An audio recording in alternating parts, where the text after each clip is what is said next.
Chapter 112. Entering the advanced space of the heaven-defying bead. Once he reaches the mid-stage of foundation establishment, he will be able to use several powerful techniques, like one from the corpse sect that will allow him to summon ghosts to fight for him. In order to get the soul flag from Teng Hueyuan during their fight, Wang Lin was racking his brain for ideas.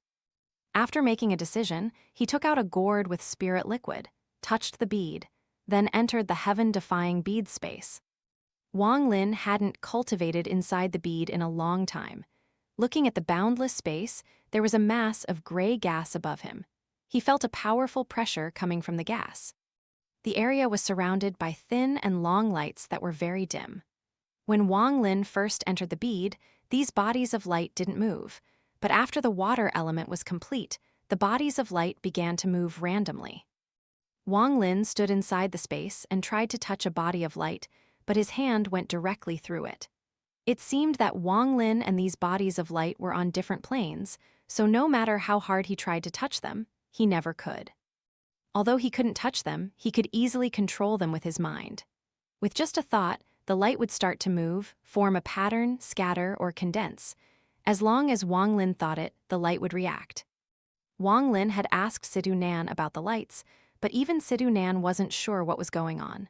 According to Sidhu Nan, this heaven-defying bead was very strange. This space was only one of its functions. Aside from time manipulation, Sidhu Nan hadn't figured out anything else about the bead. Sidhu Nan only knew that with his identity as the strongest cultivator of a rank 6 country. No one in his cultivation planet dared to mess with him before he had obtained the bead. But after the bead came into his possession, some extremely powerful cultivators appeared and tried to kill Sidhu Nan. They forced him give up his body and to hide inside the heaven-defying bead, only to barely escape with his life. Sidhu Nan had told Wang Lin before that based on his analysis, the people who were chasing him were definitely not from his planet. Sidhu Nan was very sure because by the time he reached his current cultivation level, he knew all of the experts on the planet, and for someone that was called the #1 cultivator in his planet, his cultivation level was very high. Most of the people that attacked him had the same cultivation level as him, and he was sure that only one of those people had surpassed him. If it wasn't for that fact that that person acted, Sidhu Nan wouldn't have given up his body. It has to be said that Sidhu Nan had many friends. If it was only people of the same cultivation level as him, he wouldn't have to give up his body because he was the #1 cultivator in his planet, giving him a home field advantage. When that person acted, Sidhu Nan knew that it would be pointless to get people to come and help. They would die one by one because Sidhu Nan knew that that person's cultivation level was not the same as his. Sidhu Nan's heart formed an answer. That person must have came from a rank 7 cultivation country. Thinking about this answer, the heaven-defying bead became even more mysterious. Something that even a rank 7 cultivation country would fight for must be a very precious treasure. Sidhu Nan told Wang Lin all of this and warned him time and time again to be careful. If anyone were to find out about this bead, then both of them will die for sure. Sidhu Nan calculated that if that person really was from a rank 7 cultivation country, then it would be easy for them to send a search order to a rank 6 country. Thus, they had to be very careful. Wang Lin thought about all of this deeply in his heart, but ignoring the fact that this heaven-defying bead might have any other functions, just the time manipulation was already heaven-defying enough. To cultivators, cultivation level is life.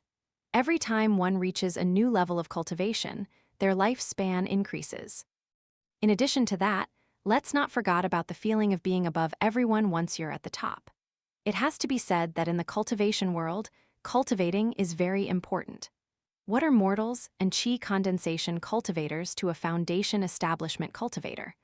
Although saying that they aren't even on the same level as dogs and pigs is a bit ugly, that is what the cultivation world is like. Similarly, in the eyes of nascent soul cultivators, core formation and foundation establishment cultivators are viewed the same as mortals and chi condensation cultivators. And if someone is at the soul transformation stage, then anyone at the spirit severing stage and below are people they can kill as they wish. Wang Lin's eyes revealed a determined look. He had already experienced the harshness of the cultivation world. The cultivation world was much crueler than the mortal world, and he must become stronger if he wished to survive. He must become so strong that everyone fears him. Only then will he not be bullied by others. If my cultivation level was spirit severing or soul transformation, not to mention Teng Li, even if I killed the entire Teng family, Teng Hueyuan wouldn't dare to say a word and wouldn't even dare to go find my parents. Power, everything is centered around power. Only after becoming a powerful cultivator can one determine the life and death of a person. Wang Lin's heart was in pain as his eyes turned cold. He took a deep breath, closed his eyes, and his divine sense spread out inside the dream space. Shortly after, both of his hands formed a seal. He then reached out and grabbed with his right hand. All of the lights gathered and formed a door. This was a function that Sidhu Nan figured out after the heaven-defying bead had completed its water element. Using the surrounding light to form a formation that allowed Wang Lin free movement in and out of the dream space. Wang Lin stepped into the door.